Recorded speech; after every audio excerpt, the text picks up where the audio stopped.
আসসালামু আলাইকুম। মত প্রকাশ টিভি থেকে সকলকে স্বাগত জানাচ্ছি। আমি মুহাম্মদ ইকবাল হোসেন।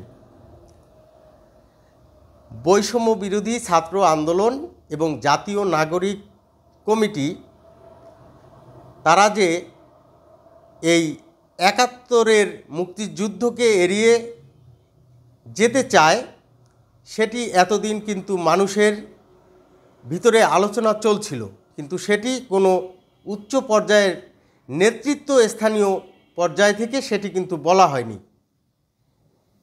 তাদের এই যে উদ্দেশ্য, এই ৭১-এর স্মৃতিকে পিছনে ফেলার যে উদ্দেশ্য, মুক্তিযুদ্ধকে পিছনে ফেলার যে উদ্দেশ্য, সেটি কিন্তু প্রকাশ করে দিয়েছে, উন্মোচন করে দিয়েছে বিএনপির স্থায়ী কমিটির সদস্য গয়েশ্বরচন্দ্র রায়।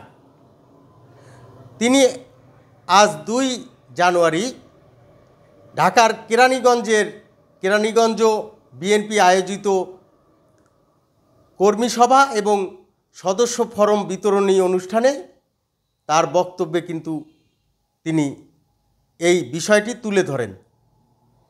তিনি যে কথাগুলো বলেছেন আমি আপনাদের সামনে সেটি তুলে ধরছি। তিনি বলেছেন এই বৈষম্য বিরোধী ছাত্র আন্দোলন এবং জাতীয় নাগরিক কমিটির উদ্দেশ্যে তিনি বলেছেন, তারা যেটা দিতে চায় সেখানে ৭১-এর মুক্তিযুদ্ধকে এড়িয়ে যাওয়া হয়েছে। অর্থাৎ ছাত্ররা যেই ঘোষণাপত্র দিতে চায় সেটিতে কিন্তু এই ৭১-এর মুক্তিযুদ্ধকে এড়িয়ে যাওয়া হয়েছে।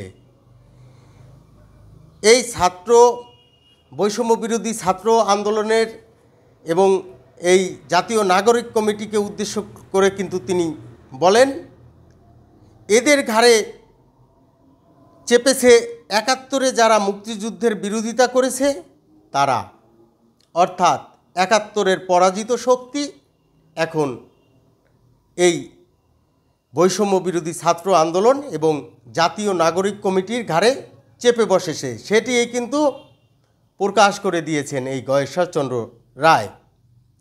তিনি আরও বলেন, আকার ইঙ্গিতে তারা বলতে চায় ৫ আগস্ট দেশ স্বাধীন হয়েছে। এখন ওই যে ৭১-এ তাহলে স্বাধীন হয়েছিল সেটি কোথায়? মুক্তিযুদ্ধ কোথায়? গণ অভ্যুত্থান যদি স্বাধীনতা হয়ে যায়, আর তাহলে স্বাধীনতা কোথায় যাবে? ইতিপূর্বেই কিন্তু আমরা এই ব্যারিস্টার আসাদুজ্জামান ফুয়াদের একটি কথাও কিন্তু শুনেছি।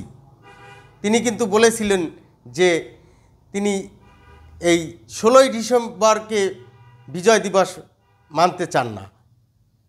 অনেকে কিন্তু বলেছে যে তিনি তাহলে পরাজয় দিবস পালন করুক। আমরা সামাজিক যোগাযোগ মাধ্যমে কিন্তু সেটি শুনেছি।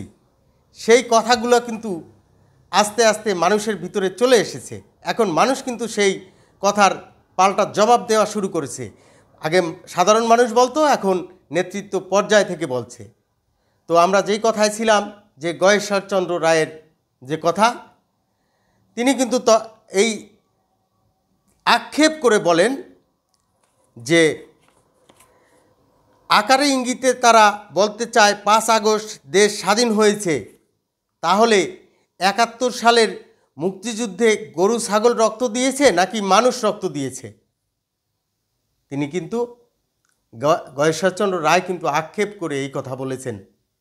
কারণ তিনি যখন দেখতে পেলেন যে ষড়যন্ত্র হচ্ছে মুক্তিযুদ্ধকে মুছে ফেলার, ষড়যন্ত্র হচ্ছে মুক্তিযুদ্ধকে এড়িয়ে যাওয়া, ষড়যন্ত্র হচ্ছে মুক্তিযুদ্ধের চেতনাকে মানুষদেরকে ভুলিয়ে দেওয়ার ষড়যন্ত্র হচ্ছে, তখন কিন্তু তিনি আক্ষেপে এই কথা বলেছেন। তিনি আরও একটি কথা এই মুক্তিযুদ্ধের বিপক্ষের শক্তিদের উদ্দেশ্যে বলেছেন।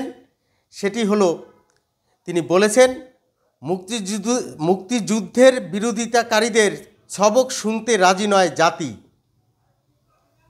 অর্থাৎ এই যে স্বাধীনতার পরাজিত শক্তিরা এখন নানান কথা বলে বেড়াচ্ছেন, তারা এই মানুষদেরকে এই একাত্তরের চেতনা ভুলিয়ে দিতে চাচ্ছেন, সেই বিষয়টিই কিন্তু তিনি আবার মনে করিয়ে দিয়েছেন যে এই স্বাধীনতা বিরোধীদের কথা এই জাতি শুনতে চায় না, সেটিই বলেছেন।